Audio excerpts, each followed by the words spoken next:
Welcome to Live Daf, your online Daf Yomi Shiur. Shalom Aleichem and welcome back to today's Daf Yomi, which is Shabbos Daf Kuf Mem. We are right on the top line. It says the more Itma, we learned chardal, mustard, so they used to grind it up and then turn it into a paste using its own natural moisture.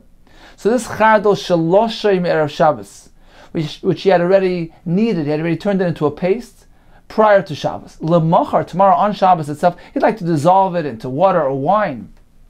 How does he do it to avoid a concern of lisha, a malacha of kneading? So he does it in a way which is, it results in a mix of a low quality.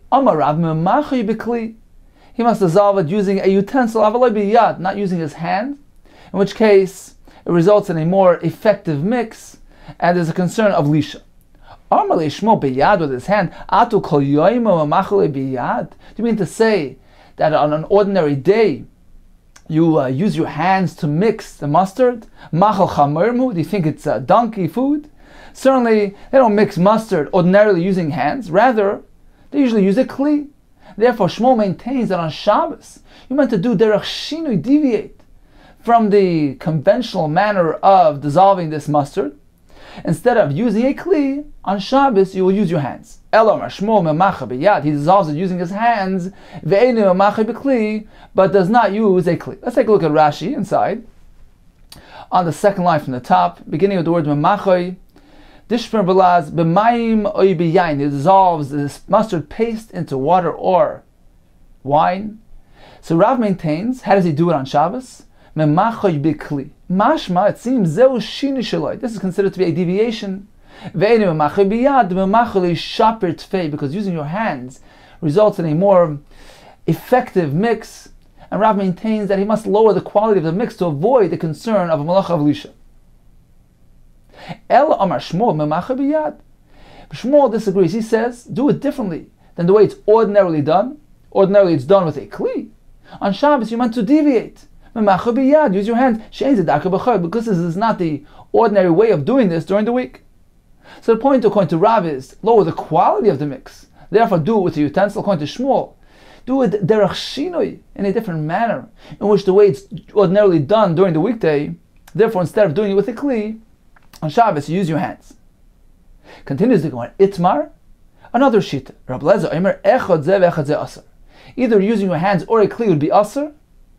Apparently, according to Rabbi Lezer, using your hands, which results in a effective mix, is regarded as lisha. Likewise, doing it with a kli, which is the ordinary manner, results in lisha. So Rabbi Lezer, he cites both stringencies, both of Rav and Shmuel. Therefore, he says you can't do it either way. For Rabbi Yochanan Amar, on the other hand, he says echav et zechat mutter. Whether using your hands or your kli would be mutter. There's no concern of lisha. Now, why not? Now the truth is that the Chazon Ish explains that our Gemara is not really discussing the melacha of lisha and Torah, because dough used for bread that turns into a single glob. When you mix the flour and the water, that is considered to be true kneading, true lisha, because it's being formed into a single glob. It combines into a singular unit, as opposed to this chardal, which are separate granules. They don't really bond together into one singular glob to the extent like a dough would. Therefore, the Chazon Ish maintains that there's no melacha and Torah of lisha taking place here at all. The concern is really only midrabanan. It's an issa derabanan of lisha. Therefore, we can understand very well that Rabbi Yochanan maintains no, there's no concern at all. This doesn't really constitute lisha at all. Therefore, you can use his hands or a kli, as opposed to Rav and Shmuel who say, well, it's also midrabanan unless you deviate somewhat. According to Rav, you deviate by lowering the quality of the resulting mix. Therefore, use your kli, as opposed to Shmuel, who maintains a different angle. He says you must do a shinui by doing it differently than the way it's done ordinarily during the weekday. Therefore, use your hands rather than a kli. So we have four approaches. One allows using a kli, one allows using your hands, one says both are aser, and one maintains that everything is mutter. Continues the Gemara, Abaye v'Rava d'Amar. They both said, Ein halacha Rabbi Yochanan, the halacha does not follow Rabbi Yochanan, who allows in all cases. Continues the Gemara, Kam Rabbi Yochanan b'shita de Rabbi Lezer. Rabbi Yochanan reverted to the sheet of Rabbi Lezer, and he held that both hand and kli would be aser. Likewise, come Rabbi Lezer b'shita de Shmuel. Rabbi Lezer reverted to the shita of Shmuel, which is that he can use his hands, which is derech shinoi, but not a kli. Abaye v'rovid amar tavayu. Halacha Rabbi Yochanan. So as a result of this switch over in shitas, they indeed maintained that halacha is like Rabbi Yochanan, and it is aser to use hands or a kli. Imei d'Abaye, the caretaker of Abaye Abdelay, she dissolved the mustard for him, but he refused to eat, because Abaye maintains that it's aser. Dvisid is Zeira, the wife of Zeira. So after Zeira passed away, she remarried to a person named Rav Chia bar Ashi. So Abdelay Rav Chia bar Ashi, she prepared this dish, this mustard, for Rav Chia bar Ashi, and he refused to eat it. So she told him, so the wife of Rav Chia bar Ashi said to him, well, for your Rebbe, your teacher, she was previously married to Zeira, who was the Rebbe of Rav Chia bar Ashi. She said, I used to prepare this for your Rebbe. He had no problem eating it. And you, the student, the Talmud, refused to eat it. Amar Rava bar Shava hava ka'imna. Kamed Ravina, I was present before Ravina, and I dissolved the mustard for him. B'shufsa the tuma, using a stalk. Rashi says, Emtsoi shel shum. Apparently we're speaking about the stalk going through the middle of the garlics. So he used that as a mixing tool. Va'achal, and he ate without any hesitation. The halacha does not follow any of these stringent approaches. Ella rather kihad itmar, as we learned chardosh l'shemer Shabbos, chardo which was already made into a paste before Shabbos l'machar. Tomorrow on Shabbos itself, machar you can dissolve it into a liquid. Ben biyad, ben mikli, whether using his hands or a kli, there's no concern whatsoever. He can place honey into it, but he shouldn't vigorously mix this whole mixture. He shouldn't beat it. But gently mix it, because if he is toirif, if he beats it, in this case, there's a concern of lisha, because he's beating it into a properly dissolved mixture, properly dissolved paste. It is considered to be lisha. Continues the Gemara. Shachlayim, this is, Rashi says, creation. Some translates it as cress. Sheshochem erev Shabbos, which he had already crushed before Shabbos l'machar. Tomorrow on Shabbos, noislan sechan shemen v'chometz. He can place oil and vinegar into it, or mamshech v'sechan amita. He can place amita. The Gemara will say that's mint. Here as well, he shouldn't go ahead and vigorously mix it and beat it.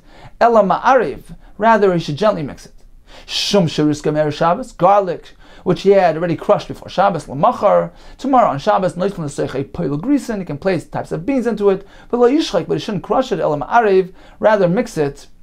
He can place this mint into the mixture. My amita, what is this amita? Ninya, it is mint. Amar Abaye shmami, no, we hear from here.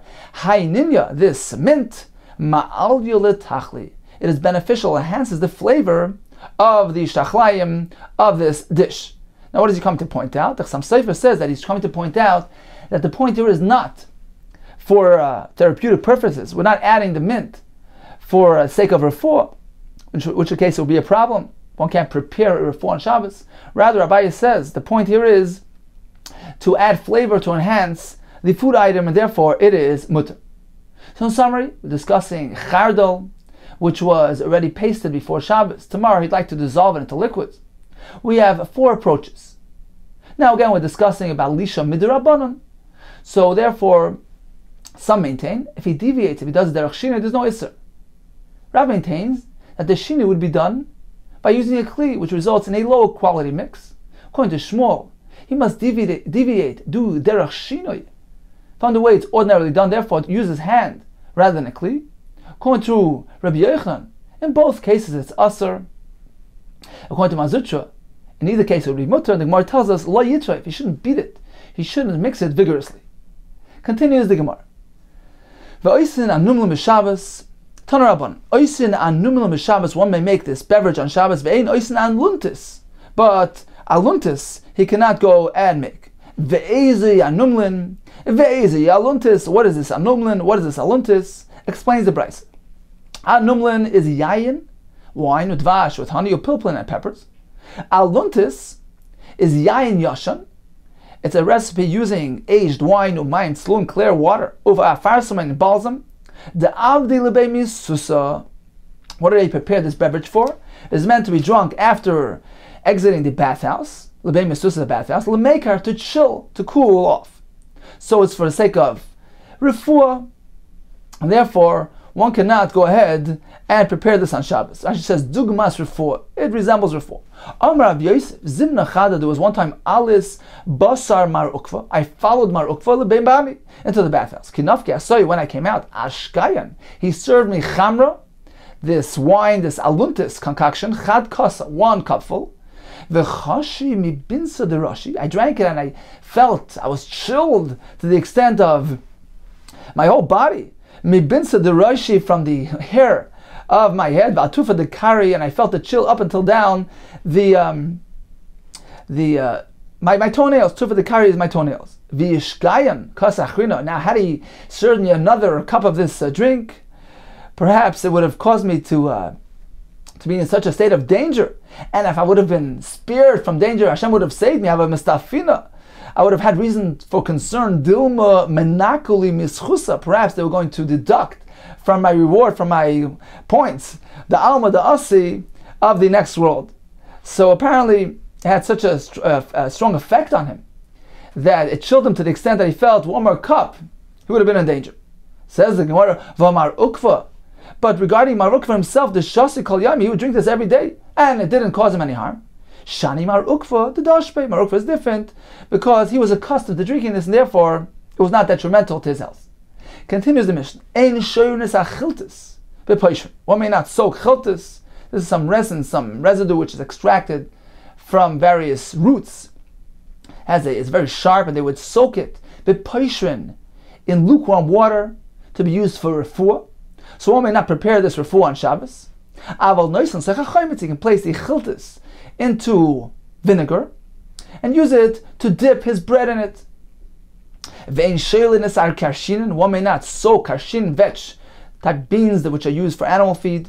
He can't soak it in water, which will enable the skins to float up and separate from the food which is considered to be boirer.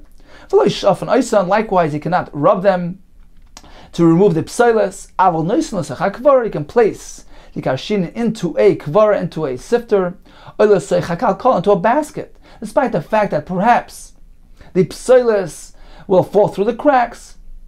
There's no concern because he's not actually manipulating, he's not shaking it, he's not doing better. Ein koivrinus hateven b'kvara. One may not sift teven, which is processed hay. He'd like to get the chaff, the inedible fibers out of the teven, this animal feed. So you cannot go ahead and sift the teven in ikvara because it's boirer, even though it's animal feed. That also involves boirer. You shouldn't place it on a high place. B'shvil she'er so the mites, these inedible fibers which the animal won't eat, that mite should not descend, should not fly away. So you can't do these things which will bring about separation and boirer. Aval noitel hu b'kvara. He'd like to go transport some of this hay to his animal into the avos, into the feeding receptacle, so you can use the kvara to transport. Aval noitel hu b'kvara, you can take some of the hay into the kvara, v'noitel zecha avos, and pour it into the receptacle, even though en route some of the psilis might drop through the cracks of this sifter. Since its intent is merely to transport, and it's considered to be a davar she'ein miskaven, it is mutter. Iboilu, so let's go back to the beginning of the Mishnah. One may not soak the chiltis in lukewarm water. Iboilu, so they asked, Shoramai, what if one proceeds and does it? What are the consequences? Tirgumar, Rav Adam Nashah, Kamed Rav Yosef. So Rav Adam Nashah interpreted, explained, presented before Rav Yosef, Shorachayev chatas. If he does this, he brings a chatas. Now, why would we think it's a chatas? So the Chassam Sofer explains that since he is soaking in lukewarm water, and doing so, he's processing the chiltis. This perhaps is considered a malacha of mevashel. That's the opinion of Rav Adam Nashah. Just as we find when one rinses salted fish, the Gemara later will tell us, even though he's merely rinsing with hot water, that's considered to be a malacha mevashel, because the concept of mevashel is relative to the need of the item. So here, since merely soaking in lukewarm water already accomplishes what needs to be accomplished, that is considered to be a vashel. That's the opinion of this sheet. Abaye vigorously disputed this. Amalei Abaye el mi'ata. If that's the case, shoro umtza maya. If one merely soaks raw meat in water, hachinami de machayev. Here too, are we going to say is chayv achata? Certainly not. So Abaye used an extreme example to illustrate his point. Certainly, there's no consideration for chatas here. Elam Abaye. The reason why he can't soak the chiltis midrabanan, it's an isra midrabanan shalayase, so that he should not proceed and do kederach shuas b'choil as he does on an ordinary weekday. And some Mepharshim explain this to mean that he's preparing a refuah, he's preparing something to be drunk as a remedy, as a refuah, and therefore he can't do this on Shabbos.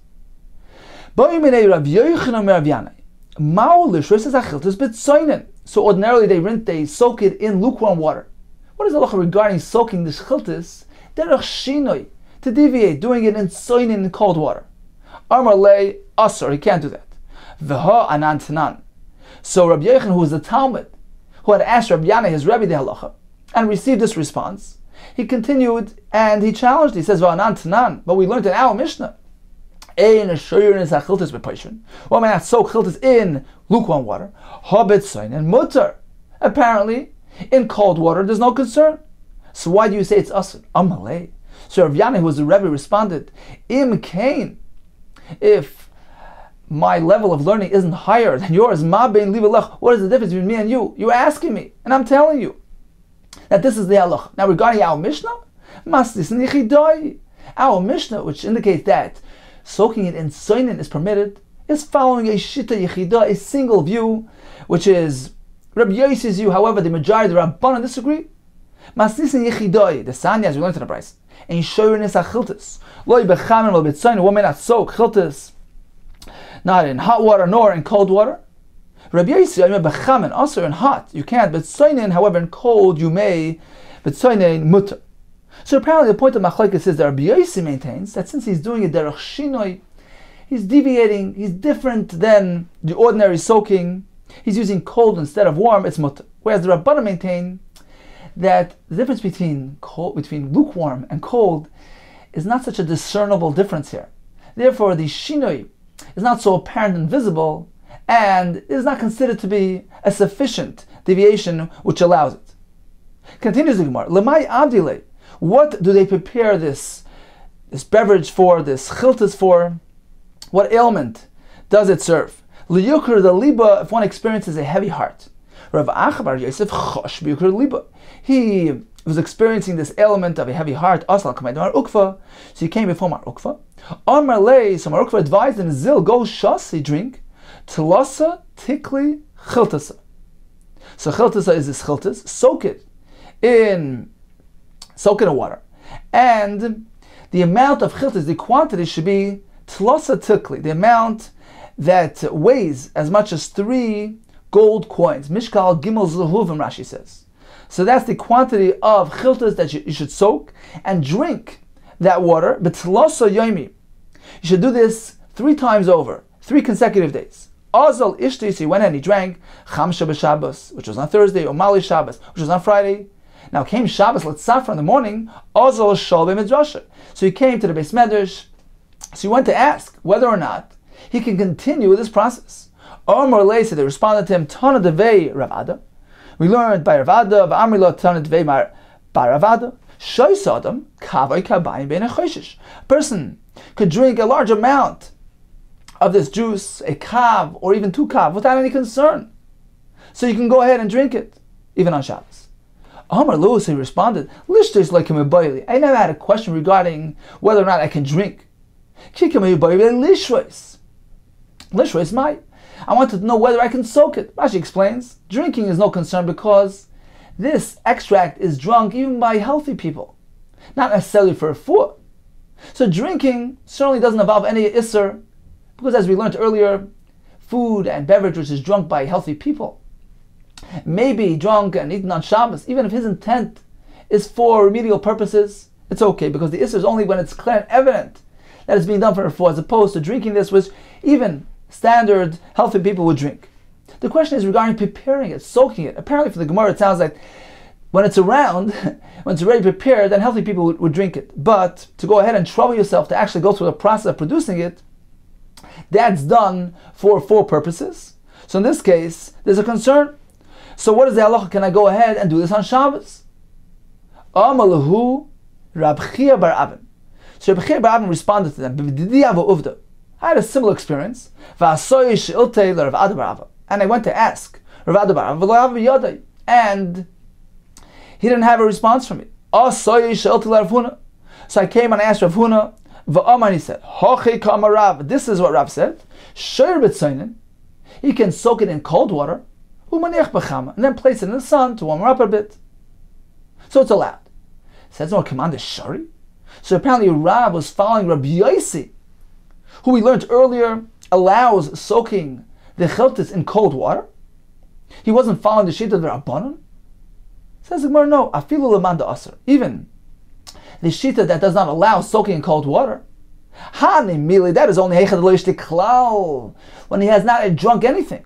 So he's initiating the process, he can't do it on Shabbos. But in our case, kivan de ishti, since he already begun the process, chamsha on Thursday, mali shabbata, and on Friday, if he won't continue drinking this on Shabbos, mistaken, his life will be in danger, he's in a sakana, and therefore, for pikuach nefesh, one could do anything. But apparently Rav held that preferably you should do it derech shinoi. Don't soak it directly in warm water or lukewarm water, rather do it in cold water and place it in the sun, derech shinoi. So in summary, regarding chiltis, one may drink this juice. Regarding soaking it, so in lukewarm water, it's asur. Regarding cold water, we have machlokes. The Gemara concludes if he has already begun drinking Thursday, Friday, and now stopping it will put him in sakana, one can go ahead and even soak it. L'chatchila should do it in a deviating way, derech shinoi. Continues the Gemara. Mistamich v'ozl Rav Acha bar Yosef. So Rav Acha bar Yosef was an elderly man, and he was walking in a manner of leaning. He was leaning on mistamich v'ozl. He's leaning and walking akatfei de Rav Nachman Yitzchak. He was leaning on the shoulder of Rav Nachman Yitzchak bar Achte, who was his nephew. Ar Malay. So he asked his nephew, Kimatina leber of Safra. When we reached the home of Rav Safra, Ailina, take me in there. Kimatu, when they arrived, Aile, so he brought him in. Boy mine, so the uncle asked Rav Safra, Mao lekaskuse kitanisa b'Shabbat. What is the halacha regarding rubbing a freshly laundered linen garment, linen shirt on Shabbos? Now there are 2 benefits resulting from this rubbing. Number 1, it softens it, because after it's laundered, it's stiff and hard, so it softens it. And number 2, it also brightens the color. So the question is, can this be done on Shabbos? Is the primary intent to merely soften the material, and then it's okay? Or perhaps. The intent here is to generate brightness for asur, and it would be asur. Ritva explains, certainly, both things are taking place. It is softening and getting bright. The question is, what is the primary intent here? What is primary and what is secondary? How do we characterize the ma'aseh, the act here? Is it defined as merely a softening ma'aseh and therefore it's mutter? Or do we characterize it as a brightening ma'aseh and it's asur? Or Malay, Sir Safra responded, it's allowed. The intent is merely to soften and it's allowed. Kinofik asa, when the uncle came out of the house, Armalei, so the nephew asked him, my boy, Marminei, what did you ask of him? Armalei, so the uncle told him, boy minei, I asked him, can one rub this garment on Shabbos? He told me he can do it. So the nephew asked him, why didn't you ask him regarding a scarf, which is externally worn and more publicly visible? In which case, perhaps there's more reason to characterize and define the rubbing act as a brightening masa, because a person is more particular regarding something which he wears externally. So why didn't you ask him regarding that when there's more reason to assume that it's asur? Why did you ask him simply about an undergarment which is not so visible? You could have asked him regarding the suda, which would have been a greater chiddush if you would allow it. So the uncle responded, Suja loikim boili. I had no question regarding the scarf. The Baimin Rav Huna. I already asked Rav Huna regarding a scarf, upashatli. And he responded that one cannot rub that scarf. So the nephew asked him, V'tivshatli l'mar misuja. So why couldn't you simply derive the halacha regarding the shirt from the halacha of the sudar? Why did you have to present a new shaila? Amalei, so the uncle responded, there's a difference. Hasam mechzikilu de chivra. By the scarf, it appears like he's generating brightness because it's externally worn, and he's makbid is particular about it. Therefore, we characterize the maisa as a brightness generating thing. Hacha, regarding the shirt which is worn underneath, loy mechzikilu de chivra, it doesn't appear like generating brightness. So I had reason to think that perhaps it would be different than the scarf, and indeed, he confirmed that, and he responded affirmatively that one may go ahead and rub it. Omar Avchizda Hai Kitnisa, this freshly laundered shirt, which they would hang using a pole, a piece of wood, like a hanger, which is muktzah, because Rashi says it's useless, it's meant for firewood. So how's he going to get the shirt off the hanger? To simply slip the shirt off the kana, shari, that's mutter. Because although he's indirectly moving the kana, that's called an indirect tiltal, and that's allowed if it's for the sake of the davar mutter, for the sake of the shirt. But to directly touch the kana, kanya mimena, to pull out the kana from the shirt, that's asur, because he's directly touching muksa. Amarava, vim kleiki vayu mutter. If we're speaking about poles which are part of the weaver's tools, in which case there's no concern of muksa. As Rashi explained earlier, on Daf Kufid Gimel, they're not particular about misusing these poles, using it for other purposes. It is not designated for malacha, therefore there's no concern regarding pulling out the pole. Tosfos learns that it's actually designated for malacha, but one can remove the pole because he needs the mekayma, he needs the place of the pole, he needs to use the shirt. Therefore, he can go ahead and move this pole. Omar of Chizda, Hai Kishas of the Yarka. This bundle of vegetables. So Kishas Yarka is referring to the strap. So they would take some reed, some type of branch, and tie together the bundle of vegetables with it. So is that strap muktzah or not? If it's edible for an animal, one can move that strap as well. But otherwise it's muktzah, and it is also to be moved. Amar Chibarashi, Amar Ab, Haitali the Bisra. This rope used to hang meat, one can move it on Shabbos. The kavri, the one used to hang fish, that absorbs the stench of the fish, the odor, and it's repulsive. Asur, it cannot be moved. It's considered to be muktzah machmas mius, on account of its repulsiveness. Omar Katina, ha'imid be'emtza hamita. If one stands in the middle of a bed which is used by a couple, kilu oimid be'kreisa shalisha. It is tantamount to standing on the belly of a woman, meaning it can generate inappropriate thoughts. Vilav milsi, the Gemara concludes, there's no concern. A person has the ability to control his thoughts. V'amar Rav Chizda, the Gemara will proceed with a list of pieces of advice. Some of them referring to a Talmud Chacham, a Ben Yeshiva who was living on a tight budget, and the Gemara will give us some home economic advice, how to save money. V'amar Rav Chizda, Barbi Rav. So this Ben Yeshiva, this Talmud Chacham, the Zovan Yarka, who goes and purchases a bundle of vegetables, Lizben Aricha, should go and buy a long bundle. Why? Kisha kikisha. The thickness of one bundle is like the thickness of the next one. So they're all the same thickness and equally priced. And the length comes along automatically as an added bonus, which is included in the price. Therefore, go ahead and choose the longest one. Likewise, when it comes to a bundle of kanim, of reeds, this Ben Yeshiva, the Zav in Kanya, purchases a bundle of kanim. You should purchase a long one, tunaki tuna. The bundle is like the other bundle, equally thick and equally priced, but the length is something which is a bonus, which comes along, comes along on its own. Doesn't have an abundance of bread. You should take care not to eat certain types of raw vegetables, since they generate appetite and we will not have enough bread to satiate his appetite. When I was poor, I refrained from these vegetables, since it would rouse the appetite. Likewise, when I became wealthy, I also refrained from these vegetables. When I was poor, because these vegetables generate appetite.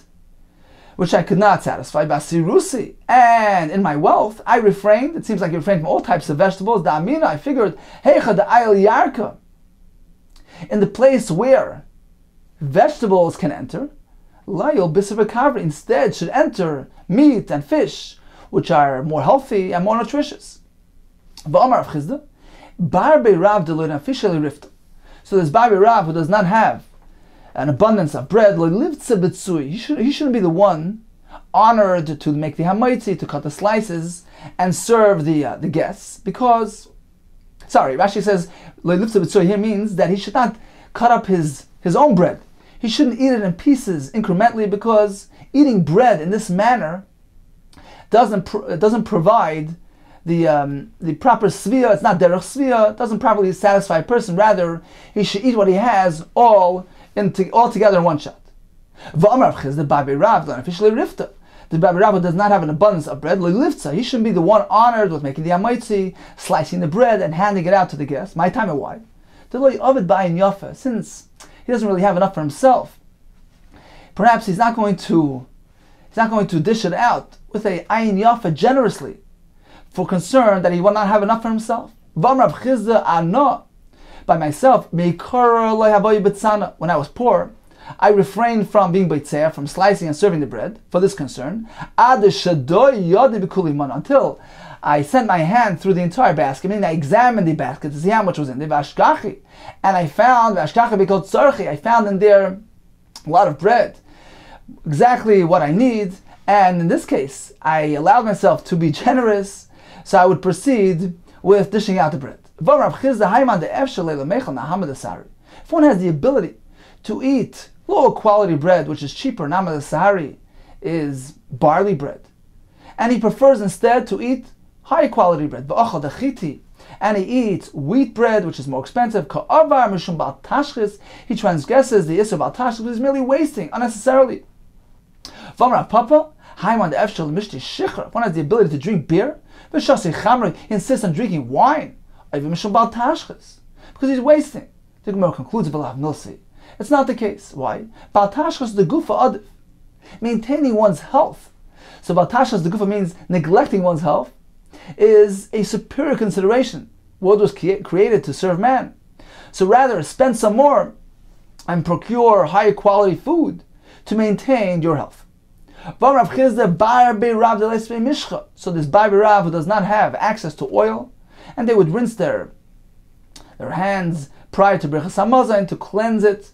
So what should he use instead of oil? Should wash his hands with stagnant water, sitting in charitzi, these cracks, meaning stagnant water, which Rashi explains attracts the accumulation of this algae-like fire thing, which is like an oily substance, and can be substituted for oil. When he goes to purchase meat, Lizbin Unka, you should purchase the cut of meat, which is by the neck. The isbeit tlosa mini bisra, because in that cut of meat, he will find 3 varieties of meat all in one. Rashi explains you have 3 different tastes: shamein, kochush, and gidat savar. So you have, it will taste a bit like fatty meat, like lean meat, and gidat savar, like the tough sinews of the neck. So in this one piece of meat, you will have all 3 elements. So the Babi Rav who is going to purchase this linen garment, Lizban, he should purchase Nahar Abba, from this location which has high quality linen. He should launder it once in 30 days. The Mefatile, because it will provide for him, it will last him Treisar Yarchi Shata for 12 months. Vano Arva, I guarantee this. My kitu nisa. What is the meaning of the word kitu nisa? This elegant garment is kita na, good company. This elegant garment opens up the doors for him and enables him to join good company. So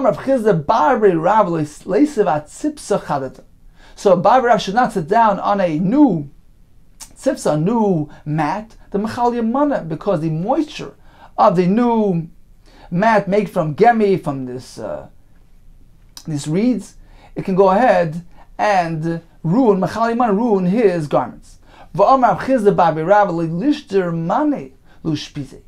He shouldn't give his clothing to his hostess, so she should do laundry for him. It's not appropriate. Perhaps she will notice something inappropriate there, remnant of a carry, of an emission, and this will bring about that he will become repulsed on her. Amar lu Rav Chizda lebante. Rav Chizda gave advice to his daughters to have it conduct yourself with modesty before your husband. Don't eat bread in front of your husband. So first means, explain this means to say, outside of mealtime, don't go eat bread, you might overeat, and this will not make a good impression in front of your husbands. Don't eat vegetables at night, which can lead to bad breath. You shouldn't eat dates at night, nor should you drink beer at night, which can bring to passing of air. Don't relieve yourself the same location where your husbands relieve themselves, because even it's not in his present, Rashi says, but since it's the same location, this will bring about that you become most repulsive to him. Now this is a tznius instruction. When somebody comes calling, a man comes calling abava by the doorway, inish, you shouldn't respond mani, who is he, which is a lashon of zachar. Ella, rather say mani, who is she, which is a more tzniustika manner. Noked marganisa, this is referring to the time of Tashmish. Noked marganisa b'chadiyade. So when he's reaching to hold on to the breast with one of his hands, vikura b'chadiyade, and he's reaching for the makam of Tashmish with his other hand, marganisa achviluhu, you should allow them your breast, vikura le'achviluhu, don't allow them your makam Tashmish for a while, ad mitztar, until this generates distress in them, v'hada achviluhu, and then allow them, then show them your makam Tashmish. So this will increase their desire. Continues the Gemara, Ein Shoylin Sakshar Shinin, and the Mishnah says, although one may not do boirer, but he can go ahead and use a kvara to place the karshinin into the kvara, into the sifter, even though he's not, because he's not sifting it. Likewise, the Mishnah concludes regarding the teven, he can place it into a kvara, into a sifter, and transport it. This does not follow the following Tana, the Sanya, Rav Lezer Yaakov. We don't get involved in using a sifter altogether for concern that if he uses it as a container, perhaps he'll go and manipulate it, shake it, and do a malacha of boirer. Continues the Gemara. So a patam was this ox which was fattened for slaughter. So he needs to eat a lot, and they would clean up his feeding area, which the Gemara will call an avos, a feeding trough. So they would sweep up the pebbles, the dirt. One can do that. One can sweep up before this animal, before this ox, or misalkan, it's stud, and likewise. He can go ahead and take the teven, if there's excess straw sitting there, he can move it aside with meharei for concern that it shouldn't get dirty from the waste of the animal. So one can sweep and move away the excess food. They don't allow. The Gemara will explain. This is the third halacha. One may take food from before, in front of one animal, and place it in front of a different behema on Shabbos. And there's no concern of tircha, of unnecessary exertion. It can be done. Says the Gemara. So they asked. Beginning of the Mishnah initiated with two halachas: sweeping the trough from its dirt and moving around the excess hay. Rabbi Doisa says yes. Chachamim oisrim.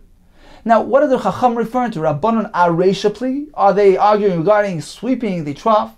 They're concerned if he sweeps up the eating area, he might go do a malacha of the mash ve'gumay, straightening out, smoothing out the pits in the floor, which is a malacha of baina.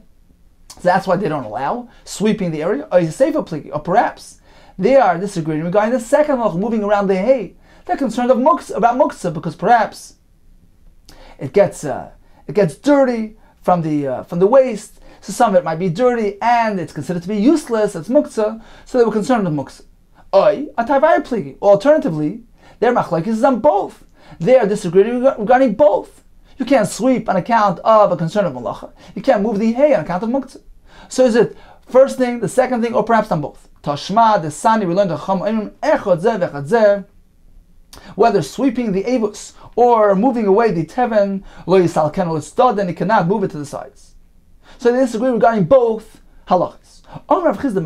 This machlokes, this isser, that the Rabbanan don't allow sweeping the trough, be'avus shel karch, we're speaking of a trough built into the ground, where there's a true concern of malacha. If he sweeps it, he might see some uneven ground and straighten it out. Aval be'avus shel keli, but if it's an avus of a kli, it's an eating receptacle, which is a utensil, not in ground. Divrei kol mutar, all agree that it's mutar, because there's no concern of malacha whatsoever. Says the Gemara, be'avus shel karka me'ikil man shari. Can you say that an avus built in the ground, anybody would allow, Rav Deisa would allow? Hokamashvi gumais. What about the concern of doing the malacha, of straightening out the gumais? If we learned, this is the proper version. The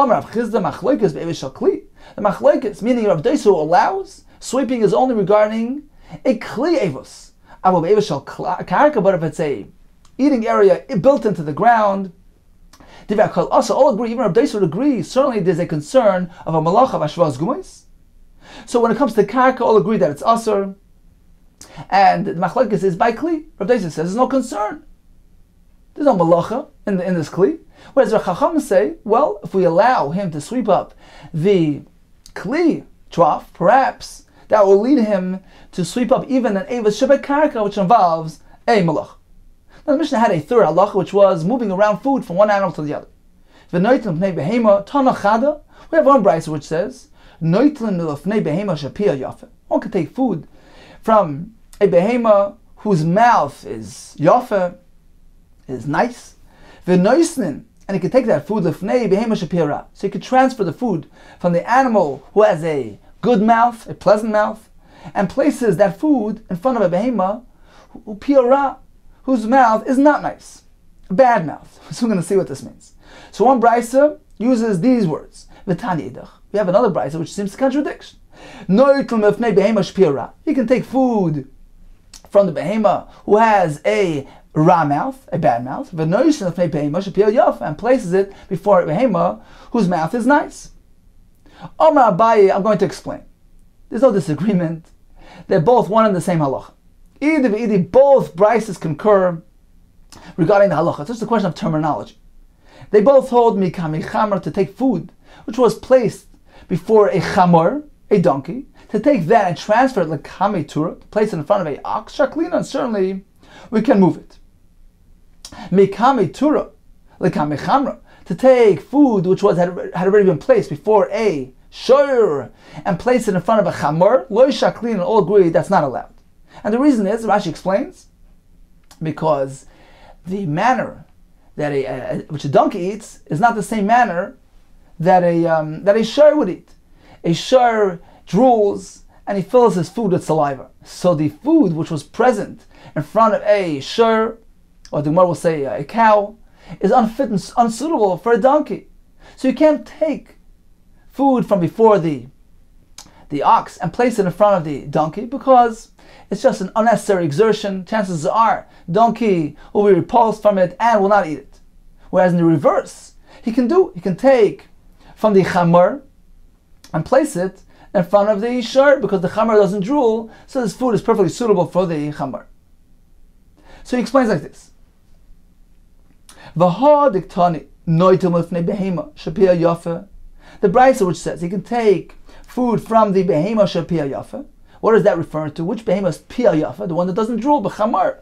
The donkey, Leslie Riri, doesn't have the saliva dripping. So you can take that food, and place it in front of the behema who has a bad mouth.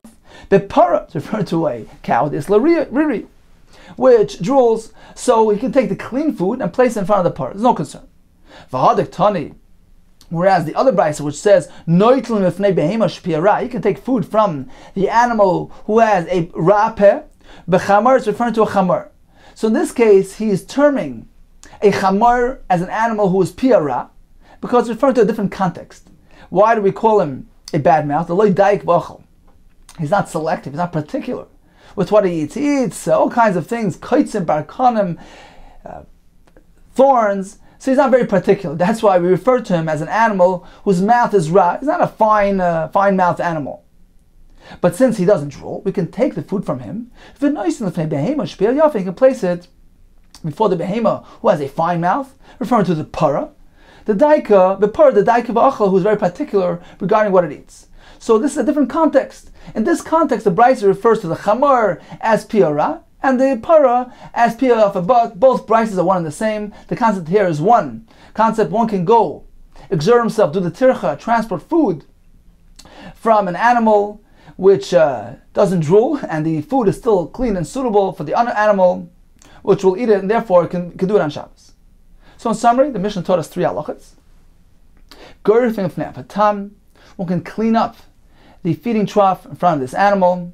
And the Gemara concluded, if it's an avos karka, all agree it's asur, for concern that he might smooth out the earth. If it's an avos of a kli, if it's a kli receptacle, then we have a machlekes. According to Avdais, it's mutter to clean it. According to Chacham, it's asur, because this might lead him to do it even on the ground. Regarding moving away the tev and the extra food sitting in front of this animal, according to Avdais, it's mutter. According to Chacham, it's asur, because we're concerned that it's partially dirty on account of the waste, in which case there's a muksa involved. And finally, the Mishnah told us one can transport food from one animal to the other. The Gemara concluded he can take from the chamar and place it in front of the par. Okay, time for a brief review of today's daf.